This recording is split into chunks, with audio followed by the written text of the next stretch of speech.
Hello student, स्वागत है आप सभी का एक बार फिर से हमारे इस ऑफिशियल यूट्यूब चैनल में जिसका नाम है एसोल सॉल्यूशन। मैं चंदन कुमार हाजिर हूँ आप सभी के सामने अपनी एक और नई वीडियो के साथ। सो गाइस, आज की इस नई वीडियो में हम बात करेंगे उन सभी स्टूडेंट्स के लिए जो एसओएल या फिर एनसी वेब या फिर दिल्ली यूनिवर्सिटी के किसी भी रेगुलर कॉलेज के स्टूडेंट्स हैं।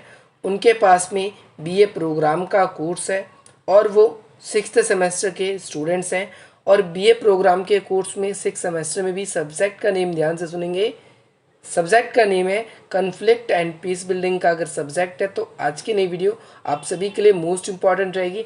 आज हम बात करेंगे एक इम्पॉर्टेंट क्वेश्चन की जो कि आप सभी के एग्जाम में आपको देखने को ज़रूर मिलने वाला है। तो नाउ यहाँ पर हमने आप सभी के लिए वैसे तो एक सेपरेट वीडियो बना दी है जिसके अंदर कुछ इंपॉर्टेंट क्वेश्चन हमने आप सभी के सामने डिस्कस किए हैं कि उन क्वेश्चनों को आप सभी को ज़रूर करना है। इसके अलावा उन क्वेश्चंस में से आज एक का आंसर आपकी स्क्रीन पर शो हो रहा है। चलिए, क्वेश्चन आप सभी के सामने आ चुका है कि उपराष्ट्रीय संघर्ष क्या है। सबसे पहले हम इसको समझेंगे और अगली वीडियो आज ही आप सभी को मिल जाएगी जिसके अंदर हम ये देखेंगे उपराष्ट्रीय संघर्ष को दबाने में, कम करने में यूएनओ की क्या भूमिका है, संयुक्त राष्ट्र संघ की क्या भूमिका है। तो चलिए स्टार्ट करते हैं ज़्यादा देर न करते हुए। तो आज अगर हम देखें तो विश्व में बहुत सारे देश हैं और इन बहुत सारे देशों में अलग अलग तरह की जनसंख्या, प्रजातियां या अलग अलग तरह की सोच वाले लोग रहते हैं। लेकिन अगर हम देखें तो इन सभी देशों के अंदर, ज़्यादातर देशों के अंदर वहाँ पर किसी न किसी बात को लेकर संघर्ष हो रहा है। ये संघर्ष किसी भी बात को लेकर हो सकता है, ये अपनी सरकार के विरुद्ध हो सकता है, ये दूसरी जातियों के विरुद्ध हो सकता है, दमनकारी शासन के विरुद्ध हो सकता है, या फिर ऐसी व्यवस्थाएं जो आपकी पुरानी व्यवस्थाओं को प्रभावित करे उसके विरुद्ध में हो सकता है। तो कहीं ना कहीं विश्व में हम देखें तो संघर्ष लगातार जारी है। इवन दैट हम भारत के अंदर भी संघर्ष देख सकते हैं, भारत के बाहर भी दूसरे देशों में भी हम संघर्ष देख सकते हैं। इनमें से कई संघर्ष ऐसे हैं जो राज्यों की सीमाओं के भीतर है। राज्यों की सीमाओं के भीतर का मतलब है राज्यों के सीमाओं के अंदर लड़े जा रहे हैं। इनमें से कुछ ऐसे भी हैं जो कि राज्य की सीमाओं के बाहर है। राज्य की सीमाओं के भीतर का मतलब यह है देश के अंदर संघर्ष होना, और राज्य की सीमाओं का बाहर का मतलब देश की सीमाओं के बाहर दूसरे देशों के साथ संघर्ष होना।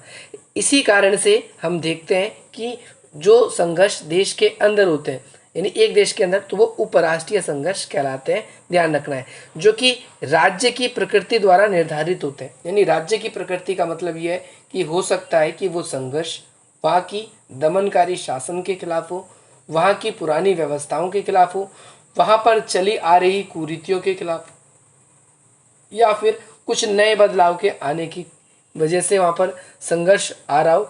तो ये हम देखते हैं कि उपराष्ट्रीय संघर्ष क्या होता है कि ये राज्य की प्रकृति, यानी जैसी सामाजिक व्यवस्था वहाँ पर होगी ये उसी प्रकार का संघर्ष होगा।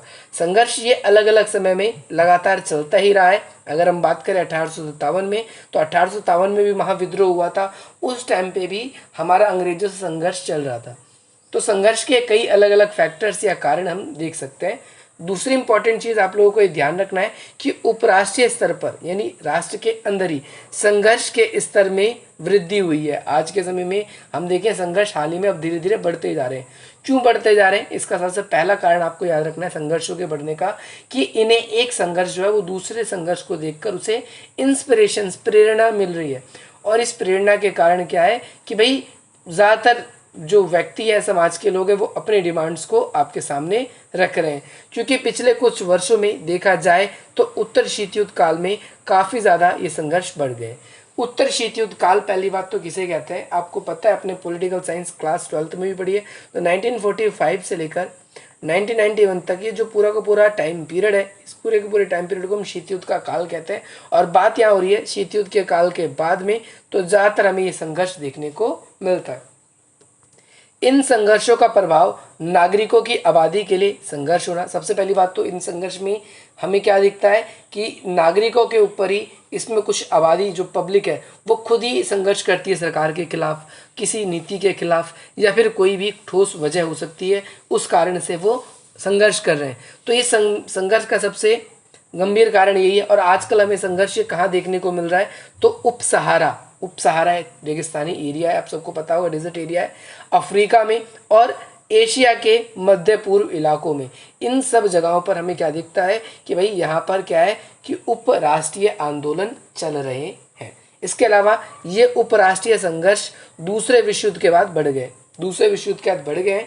जैसे कुछ जगहों के नाम है, कहाँ कहाँ बढ़े हैं, तो यमन, सोमालिया, म्यांमार, माली, ये कुछ ऐसी जगह है जहाँ पर बहुत ज़्यादा संघर्ष जो है वो क्या हो चुका है, बढ़ चुका है। ठीक है, आप लोगों को ये पॉइंट याद रखना है। इसके बाद में उपराष्ट्रीय संघर्ष, उपराष्ट्रीय संघर्ष विद्रोही ताकत के उद्भव के साथ शुरू होती है। विद्रोही ताकत किसे कहते हैं, जैसे आपके देश में कोई पुरानी व्यवस्था चल रही है, वो व्यवस्था समाज के पर्टिकुलर या फिर अधिकतम लोगों को अगर पसंद नहीं है, एक खास तबके को समाज के पसंद नहीं है, और वो खास तबका ऐसा नहीं कि बहुसंख्यक ही होगा, अल्पसंख्यक भी हो सकता है, तो उसके बाद ही ये जो संघर्ष है वो स्टार्ट हो जाता है। संघर्ष के अंदर हमने देखा कि भाई इसके अंदर संघर्ष का जो उद्भव है उसके कारण हम क्या देखते हैं कि इसके आंतरिक कारण भी हो सकते हैं, इसके बाह्य कारण भी हो सकते हैं। आंतरिक कारण के अंदर देश के अंदर की जो व्यवस्थाएं हैं वो इसके लिए हम उत्तरदायी मान सकते हैं, कुछ होती है जो इस देश के बाहर की व्यवस्था है तो उसको भी हम माना जा सकता है। इसके अलावा ऐसे समुदाय जो दमन या अनुभव ऐसा महसूस करते हैं कि उनके साथ अत्याचार हो रहा है, उन्हें टॉर्चर किया जाता है, तो वो कहीं ना कहीं विद्रोह की कल्पना को महसूस करते हैं और वो विद्रोह करने का भी कार्य करते हैं। इसके बाद में अल्पसंख्यक के खिलाफ राज्य सरकार दमन या भेदभाव में उपराष्ट्रीय संघर्ष के रूप में समझा जाता है। कई बारी हम जो अल्पसंख्यक होते हैं, एक अल्पसंख्यक जिसे हम माइनॉरिटीज़ बोलते हैं, एक बहुसंख्यक होता है जिन्हें बहुसंख्यक बोलते हैं। अल्पसंख्यक ये जो कि हमारे देश में कम संख्या में, अगर हम भारत के अंदर बात करें तो हिंदू धर्म को छोड़कर जितने सभी धर्म हैं उन सभी को अल्पसंख्यक का दर्जा मिला है। तो सरकार कई बार क्या करती है, इन अल्पसंख्यकों के ऊपर ध्यान नहीं देती, क्योंकि उन्हें ऐसा लगता भी है कि इनसे वोट बैंक कम है, तो हमें ऐसी राजनीतिक पार्टियों से मिल मिला के रहना चाहिए जो कि हमारे फ़ायदे के लिए। तो अल्पसंख्यक कई बार हम ये भी देखते हैं कि सरकार की दमनकारी नीति की वजह से बहुत ज़्यादा परेशान हो जाती है और इसी के बाद से वो अपना आंदोलन जो है वो शुरू कर देती है। इसके बाद में ये विद्रोह अक्सर निर्जातीय अल्पसंख्यक समस्याओं आदर्शों से प्रेरित होते हैं, हालांकि पूरे विश्व पर हावी नहीं होते। आई होप आपको क्लियर हो गया होगा कि ये जो विद्रोह है ये अक्सर निर्जातीय अल्पसंख्यक समस्याओं पर, इन्हीं सब पर बेस्ड होते हैं, इन्हीं सब पर ये आधारित होते हैं। इसके बाद में ये अल्पसंख्यक अल्पवादी जो ये विकसित देश हैंगे या ऐसे नॉर्मल कंट्रीज़ भी हैंगी, तो यहाँ पर हर जगह पर हमें अल्पसंख्यक देखने को मिलते हैं, भारत में भी है। तो ये कई बारी क्या करती है, अपने सरकार से अपनी डिमांड्स को रखती है। तो बताया गया है राष्ट्रीय आबादी पे अगर हम बात करें तो 6 से 8% ऐसे हैं, और अगर हम बात करें कि जो पूरे के पूरे राष्ट्र क्षेत्र पे आधारित है, किसी एक पर्टिकुलर क्षेत्र पे 6 से 8% होते हैं, लेकिन पूरे देश का अगर हम ओवरऑल निकालें तो वो 20% तक भी चला जाता है। उपराष्ट्रीय संघर्ष के मामलों में स्थानीय अभिजात वर्ग, जो स्थानीय अभिजात वर्ग होते हैं वो सारे के सारे इसके अंदर आते हैं। कई बार ये अभिजात वर्ग के जो लोग हैं ये समाज के लिए खतरा भी बन जाते हैं। होपफुली आप सभी को आज की ये वीडियो बहुत पसंद आएगी और यहीं पर आप सभी के लिए उपराष्ट्रीय संघर्ष खत्म होता है। तो उपराष्ट्रीय संघर्ष में क्या क्या इंपॉर्टेंट पॉइंट है, सबसे पहले अगली वीडियो में हम ये बात करेंगे, ये क्वेश्चन आप सभी के सामने है कि उपराष्ट्रीय संघर्ष क्या है और संयुक्त राष्ट्र संघ की जो सेना है या फिर संयुक्त राष्ट्र संघ जो है उसको किस तरीके से प्रभावी बनाती है। तो यहाँ पर हम देखेंगे अच्छी तरीके से उपराष्ट्रीय संघर्ष के मामले। तो उपराष्ट्रीय संघर्ष कौन कौन से संघर्ष होते हैं, तो उपराष्ट्रीय संघर्ष वो जो कि किसी एक देश के भीतर वहाँ पर पर्टिकुलर अपनी मांग के कारण समाज सरकार के द्वारा भेदभाव के कारण जो है ऐसे आंदोलनों को बढ़ावा दिया जाता है। सबसे इंपॉर्टेंट चीज़ आपको ये लिखनी है। इसके अलावा इसके अंदर हमने देखा कि उपराष्ट्रीय जो संघर्ष है इस संघर्ष को हम 2 पार्ट्स में कैटेगराइज करते हैं।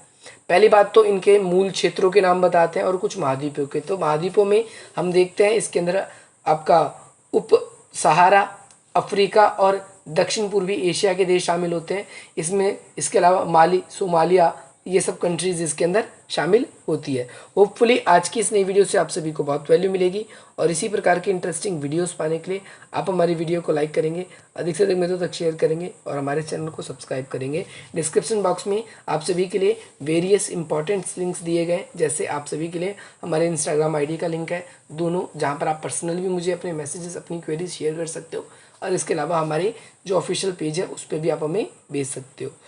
तीसरी चीज़, फेसबुक या फिर इंस्टाग्राम पे भी आप कनेक्ट होना चाहें तो वहाँ पर भी कनेक्ट हो सकते हैं। चलिए मिलते हैं आप सभी से अपनी अगली वीडियो में। और बाकी आप सभी के लिए आर्ट्स पेंट क्लासेस का लिंक भी डिस्क्रिप्शन बॉक्स में, तो आप उसको भी देख सकते हैं। मिलते हैं आपसे अपनी अगली वीडियो में। जय हिंद, जय भारत।